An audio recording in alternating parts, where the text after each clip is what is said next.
భక్తి ఉంటే చాలు భగవంతుడు అద్భుతాలు చేయిస్తాడనడానికి తూర్పుగోదావరి జిల్లాలో వెలిసిన ఈ 4 అడుగుల శ్రీ వెంకటేశ్వర స్వామి విగ్రహమే నిదర్శనం. గోపాలపురం మండలం రాజంపాలెం గ్రామానికి చెందిన రైతు ఎర్రన్శెట్టి రామకృష్ణ స్వామివారిపై ఉన్న తన అనన్య సామాన్యమైన భక్తిని ఓ అద్భుత కళాఖండంగా మార్చారు.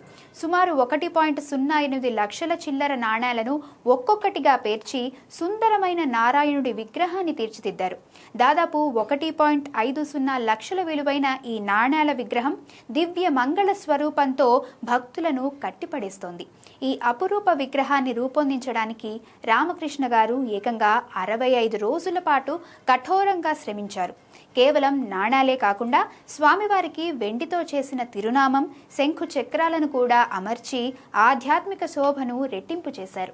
భక్తులందరినీ అబ్బురపరుస్తున్న ఈ లక్ష నాణేల వెంకటేశ్వరుడిని ప్రముఖ పుణ్యక్షేత్రమైన ద్వారకా తిరుమల దేవస్థానానికి కానుకగా అప్పగించబోతున్నారు. మే 30వ తేదీన గ్రామంలో పెద్ద ఎత్తున ఊరేగింపు నిర్వహించి ఆలయ అధికారులకు ఈ విగ్రహాన్ని అందజేయనున్నారు. ఒక సామాన్య రైతు తన సంకల్పంతో లక్ష నాణేలతో ఆ స్వామిని కొలిచిన తీరు నిజంగా అమోఘం. భక్తికి పట్టుదల తోడైతే వచ్చే ఆనందమే వేరు కదా.